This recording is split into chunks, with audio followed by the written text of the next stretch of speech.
गुरु प्यारी साध संगत जी, प्रेम से कहना धन निरंकार जी। आशा करती हूँ निरंकार दातार की कृपा से और सतगुरु माता जी के आशीर्वाद से आप सभी अच्छे होंगे। आज फिर मैं आप सभी के लिए बहुत ही खूबसूरत साखी लेकर आई हूँ। चलिए आज की साखी सुनते हैं। साध संगत जी, तारीख देखकर विशाल चौंक उठा और कहने लगा, अरे मुझे तो याद ही नहीं था कि कल 20 मार्च है। कल माँ का जन्मदिन है। कल हम लोग अपनी माँ का जन्मदिन मनाएंगे। पल भर में ही विशाल ने घर में शोर मचा दिया। विशाल की माँ पुष्पा जी सोचने लगी कि क्या वो बच्ची हैं जो उनका जन्मदिन मनाया जाए। इससे पहले कभी भी उनका जन्मदिन नहीं मनाया गया था। साथ संगत जी, 20 मार्च की सुबह भी और दिनों की तरह ही थी। पुष्पा जी के पति कुमार साहब सुबह की सैर के लिए निकल गए और पुष्पा जी आंगन में आकर दूध वाले के इंतजार में टहलने लगी। तभी विशाल की पत्नी डिम्पल ने पुकारा कि माँ चाय पी लीजिए। आज के भौतिकवादी युग में सुबह सवेरे कमरे में अगर बहू चाय दे जाए तो इससे बड़ा सुख और क्या होगा। पुष्पा जी बहू का मुस्कुराता हुआ चेहरा निहारती रह गई। सुबह इत्मीनान से आंगन में बैठकर चाय पीना पुष्पा जी का एकमात्र शौक था। पहले उन्हें चाय खुद बनानी पड़ती थी, लेकिन जब से विशाल की शादी हुई और घर में डिम्पल आई है, तब से पुष्पा जी को बनी बनाई चाय मिल जाती है। अपने पति विशाल के माध्यम से डिम्पल ने पुष्पा जी की पसंद नापसंद की पूरी जानकारी प्राप्त कर ली थी। साथ संगत जी, पुष्पा जी की बड़ी बहू अंजू सॉफ्टवेयर इंजीनियर है। सुबह उनका बड़ा बेटा कपिल और अंजू दोनों एक साथ दफ्तर के लिए निकलते हैं। इसीलिए दोनों के लिए सुविधाएं जुटाना पुष्पा जी अपना फर्ज समझती थी। छोटे बेटे विशाल ने MBA कर लिया तो पुष्पा जी को पूरी उम्मीद थी कि उसने भी बड़े भाई कपिल की तरह अपने साथ पढ़ने वाली कोई लड़की पसंद कर ली होगी। इस जमाने का यही तो प्रचलन है। एक साथ पढ़ने या काम करने वाले युवक युवतियां अक्सर खुद ही शादी करके अपने माता पिता को इस जिम्मेदारी से मुक्त कर देते हैं। लेकिन साथ संगत जी, जब विशाल ने अपनी माँ को वधू ढूंढ लाने के लिए कहा तो पुष्पा जी हैरान रह गई। सोचने लगी कि वो सब कैसे कर पाएंगी। एक जमाना था जब दोस्त या सगे संबंधी बीच की भूमिका निभाकर रिश्ते तय करवा देते थे। योग्य लड़का और प्रतिष्ठित घराना देखकर रिश्तों की लाइन लग जाती थी। अब तो कोई बीच में पड़ना ही नहीं चाहता। समाचार पत्र या इंटरनेट पर फोटो के साथ बायोडाटा डाल दिया जाता है। और आजकल के बच्चों की विचारधारा भी पुरानी पीढ़ी की सोच से बिल्कुल अलग है।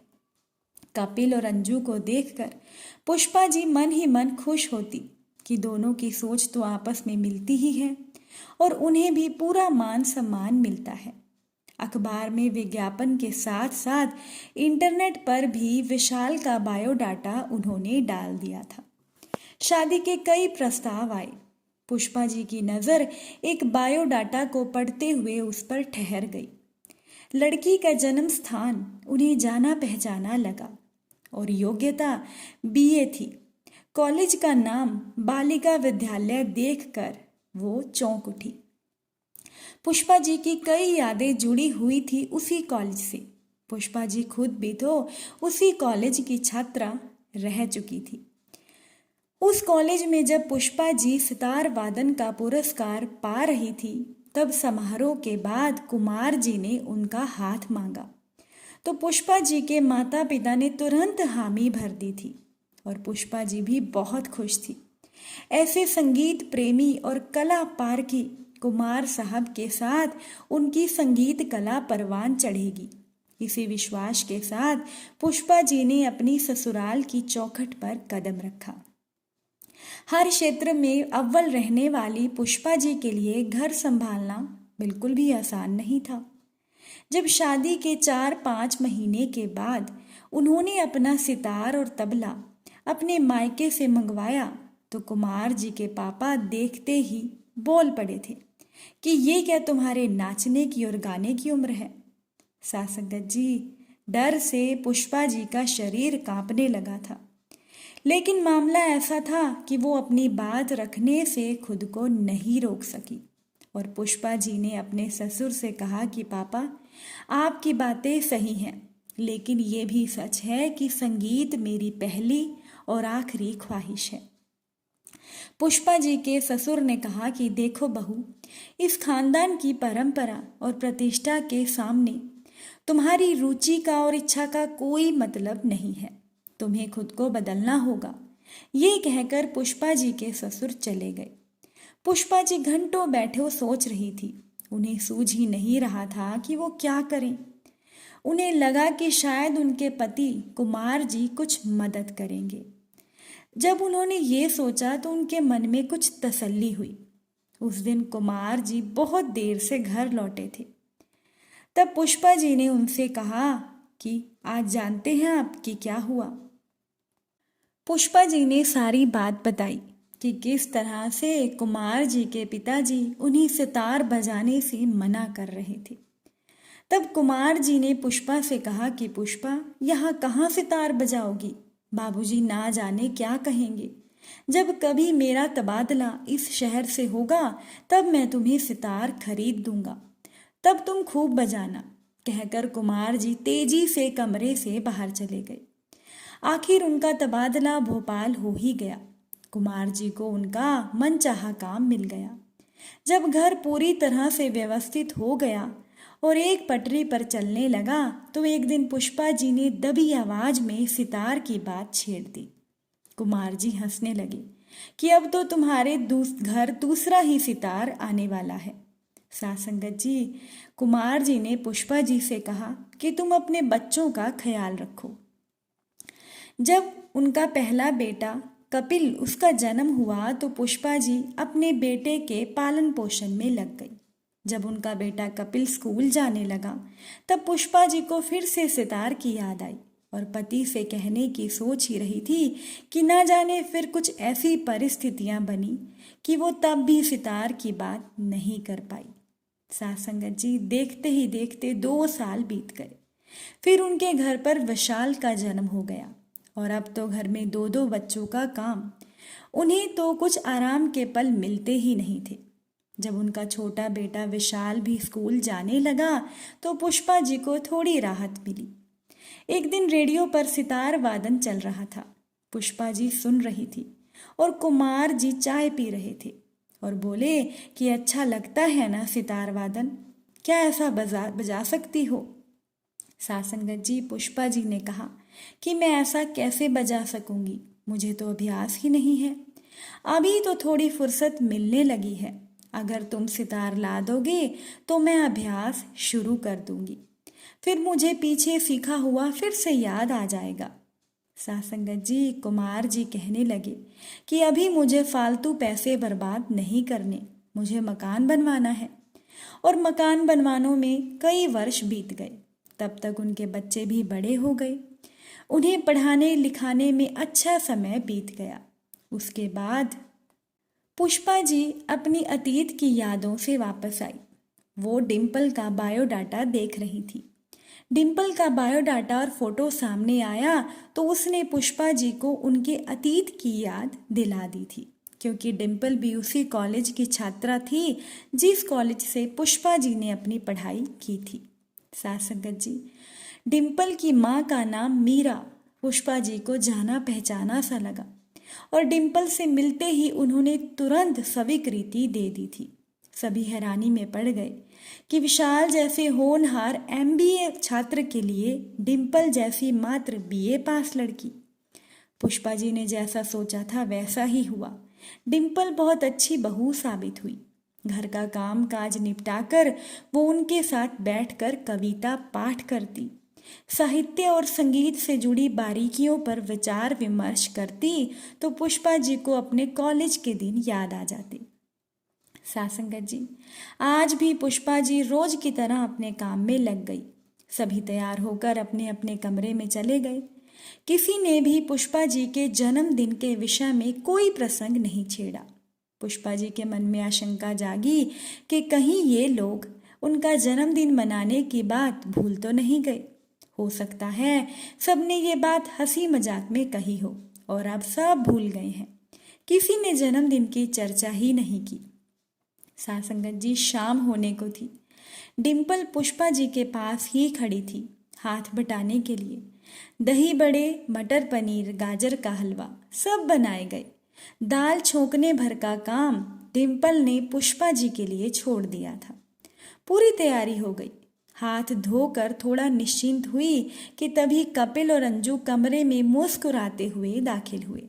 पुष्पा जी ने अपने हाथ से बनाए हुए पकवान जब उनको खाने के लिए दिए, तभी शोर करता हुआ विशाल, पुष्पा जी का छोटा बेटा, कमरे में आया। उसके हाथ में बड़ा सा केक का डिब्बा था। आते ही उसने म्यूजिक सिस्टम चला दिया और माँ के गले में बाहें डालकर बोला, माँ जन्मदिन मुबारक हो। पुष्पा जी का मन हर्ष से भर उठा कि इसका मतलब विशाल को याद था। मेज पर केक सजा था, मोमबत्तियां भी जल रही थी। उनके बड़े बेटे कपिल और बड़ी बहू अंजू के हाथ में बहुत सारे उपहार थे। यही नहीं, एक फूलों का बुके भी था। पुष्पा जी सभी के बीच में बैठ गई और उनकी पोती ने सारे गिफ्ट के पैकेट खोल डाले थे। उसके बाद उनकी बड़ी बहू अंजू ने एक पैकेट दिया और कहा कि ये देखिए माँ, मैं आपके लिए क्या लेकर आई हूँ। ये नॉन स्टिक कुकवेयर सेट है। इसमें कम घी तेल में आप कुछ भी बना सकती हो। साथ संगत जी, कुमार जी बोले, क्या बात है पुष्पा, बेटे और बहू ने तुम्हें इतने महंगे उपहार दिए, तुम्हें तो खुश होना चाहिए। पति की बात सुनकर पुष्पा जी की आंखें नम हो गई। ये उपहार एक गृहिणी के लिए हो सकते हैं, माँ के लिए हो सकते हैं, पर पुष्पा जी के लिए नहीं हो सकते। आंसुओं को मुश्किल से रोककर पुष्पा जी बैठी रहीं। मन की गहराइयों में स्तब्धता छाई जा रही थी। सामने रखे उपहार उन्हें अपने नहीं लग रहे थे। मन में आया कि चीख कर कहे कि अपने तोहफे वापस ले जाओ, मुझे नहीं चाहिए तुम्हारे तोहफे। रात होते होते पुष्पा जी को अपना सिर भारी लगने लगा। हल्का हल्का सिर दर्द भी होने लगा था। कुमार जी रात का खाना खाने के बाद बाहर टहलने चले गए। बच्चे भी अपने अपने कमरे में टीवी देख रहे थे। आसमान में धुंधला सा चांद निकल आया था। उसकी रोशनी में पुष्पा जी बैठी थी कि वो उठकर अपने कमरे में आकर आराम से कुर्सी पर बैठ गई। आंखें बंद करके अपने आप को शांत करने की कोशिश कर रही थी। तभी किसी ने उनके माथे पर हल्के से स्पर्श किया और मीठे स्वर में पुकारा, माँ। चौंक कर पुष्पा जी ने आंखें खोली तो सामने डिम्पल थी। डिम्पल ने कहा, माँ यहाँ अकेली क्यों बैठी हो? पुष्पा जी ने कहा, बस यूं ही। डिम्पल थोड़ा शर्मा कर बोली, माँ मैं आपके लिए कुछ लाई हूँ। सभी ने आपको इतने सुंदर उपहार दिए, आप माँ हैं सबकी, परंतु ये उपहार मैं माँ के लिए नहीं, पुष्पा जी के लिए लाई हूँ, जो कभी प्रसिद्ध सितार वादक रह चुकी हैं। पुष्पा जी कुछ नहीं बोली, हैरान होकर डिम्पल का चेहरा देखती रही। डिम्पल ने साहस बटोर कर कहा, माँ क्या मेरा छोटा सा उपहार पसंद आया? पुष्पा जी चहक उठी। उनके धीर गंभीर रूप को देखकर कोई कल्पना भी नहीं कर सकता था कि पुष्पा जी कभी सितार भी बजाया करती थी, सुंदर कविताएं और कहानियां लिखा करती थी। उनकी योग्यता का मानदंड तो रसोई में खाना पकाने, घर गृहस्थी को सुचारू रूप से चलाने तक सीमित रह गया था। फिर डिम्पल को इसके बारे में जानकारी कहाँ से मिली? डिम्पल ने कैसे जान लिया कि वो सितार बजाती थी? साथ संगत जी, डिम्पल कहने लगी, माँ मुझे मालूम है आप एक अच्छी सितार वादक हैं, लिखना और चित्रकारी करना आपका शौक है। पुष्पा जी सोच में पड़ गई कि जिस पुष्पा जी की बात डिम्पल कर रही हैं उसको तो वो खुद ही भूल चुकी हैं। अब तो खाना बनाना, घर को सुव्यवस्थित रखना, बच्चों के टिफिन तैयार करना, यही उनके दिनचर्या का अंग थे। पुष्पा जी ने डिम्पल से पूछा, तुम्हें ये सब कैसे मालूम? डिम्पल ने कहा, माँ मालूम कैसे नहीं होगा, मैं तो बचपन से सुनती आई हूँ मेरी माँ से, जो आपके साथ पढ़ती थी। मेरी माँ आपकी बहुत प्रशंसा करती हैं। पुष्पा जी ने अपनी याददाश्त पर जोर दिया। कौन? मीरा। यही नाम तो लिखा था बायोडाटा में। बचपन में दोनों एक साथ पढ़ी थी, ग्रेजुएशन भी एक साथ किया। पुष्पा जी की शादी पहले हो गई थी और मीरा की शादी में पुष्पा जी नहीं जा पाई थी। धीरे धीरे बचपन की यादें पुष्पा जी को आने लगी। डिम्पल के बायोडाटा पर मीरा का नाम देखकर पुष्पा जी ने भी यही सोचा था कि होगी कोई दूसरी मीरा। कहाँ जानती थी कि डिम्पल उनकी घनिष्ठ मित्र मीरा की बेटी है। साथ संगत जी, पुष्पा जी बस केवल इतना ही जान पाई कि कैंसर रोग से मीरा की मृत्यु हो गई थी और जब तक पुष्पा जी डिम्पल से मिली तब तक मीरा जी की मृत्यु हो चुकी थी। इसीलिए पुष्पा जी डिम्पल की शादी के बाद मीरा से कभी मिल ही नहीं पाई। डिम्पल अब भी कह रही थी कि ठीक ही तो कहती थी माँ कि हमारे साथ पुष्पा नाम की एक लड़की पढ़ती थी। वो जितनी सुंदर थी उतनी ही होनहार और प्रतिभाशाली भी थी। मैं चाहती हूँ तुम बिल्कुल वैसी बनो, मेरी सहेली पुष्पा जैसी। साथ संगत जी, पुष्पा जी को अपने कानों पर यकीन नहीं हो रहा था। ऐसे लग रहा था कि उनकी नहीं किसी दूसरी पुष्पा की प्रशंसा की जा रही हो। लेकिन सच को झुठलाया भी तो नहीं जा सकता। कानों में डिम्पल के शब्द अब भी गूंज रहे थे। तो वो पुष्पा अभी भी खोई नहीं है, कहीं ना कहीं उसका वजूद अब भी है। साथ संगत जी, पुष्पा जी का मन भर आया। शायद उनका अचेतन मन यही तो उपहार चाहता था। फिर भी तसल्ली के लिए पुष्पा जी ने पूछा, और क्या कहती थी तुम्हारी माँ मीरा? डिम्पल ने बताया कि माँ, मेरी माँ को पहले ही पता लग गया था कि आप उनकी सहेली पुष्पा हैं। मेरी माँ ने कहा कि तुझे गर्व होना चाहिए जो तुझे पुष्पा जैसी सास मिली। तुझे बहुत अच्छी ससुराल मिली है, तो बहुत खुश रहेगी। माँ, सच कहूँ तो मुझे विशाल से पहले आपसे मिलने की उत्सुकता थी। पुष्पा जी ने हंसकर कहा, फिर पहले क्यों नहीं बताया? डिम्पल ने कहा, माँ कैसे बताती? मैं तो आपके इस रूप को देखकर उस हंसमुख पुष्पा को ढूंढ रही थी। पुष्पा जी ने कहा कि वो पुष्पा कहाँ रही अब डिम्पल? वो तो कब की पीछे छूट गई। मैंने तो सारा जीवन यूं ही बिता दिया, निरर्थक। ना कोई चित्र बनाया, ना कोई धुन बजाई। धुन बजाना तो दूर, मैंने तो सितार के तारों को हाथ तक नहीं लगाया। डिम्पल ने कहा, माँ, कौन कहता है आपका जीवन यूं ही बीत गया? डिम्पल ने प्यार से पुष्पा जी का हाथ अपने हाथ में लेकर कहा, आपका ये सजीव घर संसार किसी भी धुन से ज्यादा सुंदर है। पुष्पा जी ने कहा, घर तो सभी का होता है, इसमें मेरा क्या योगदान है? डिम्पल ने कहा, माँ, आपका ही तो योगदान है। इस परिवार की बुलंद इमारत आपके ही त्याग और बलिदान की नींव पर टिकी है। पुष्पा जी की आंखों से आंसू आने लगे और सोचने लगी कि कौन कहता है भावुकता में फैसला नहीं लेना चाहिए। उन्हें तो उनकी भावुकता से ही डिम्पल जैसा दुर्लभ रतन मिला था। अगर डिम्पल ना होती तो क्या बरसों पहले छूट गई पुष्पा को कोई फिर से पा सकता था? सासंगत जी, डिम्पल के दिए गए सितार को पुष्पा जी ने ममता से सहलाया और उन्हें ऐसा लगा कि जैसे बचपन के किसी संगी साथी को कोई सहला रहा हो। पुष्पा जी को लगा कि आज सही अर्थों में उनका जन्मदिन है। फिर बड़े प्रेम से उन्होंने दोनों हाथों में सितार उठाया और सितार के तार एक बार फिर बरसों के बाद झंकार से भर उठे। लग रहा था जैसे पुष्पा जी की उंगलियां कभी सितार को भूली ही नहीं थी। साथ संगत जी, साखी गान सभी सिमरन से करेंगे, आप भी मेरा साथ दीजिएगा। तू ही निरंकार, मैं तेरी शरण हाँ, मैनू बख्श लो। साथ संगत जी, प्यार से कहना, धन निरंकार जी।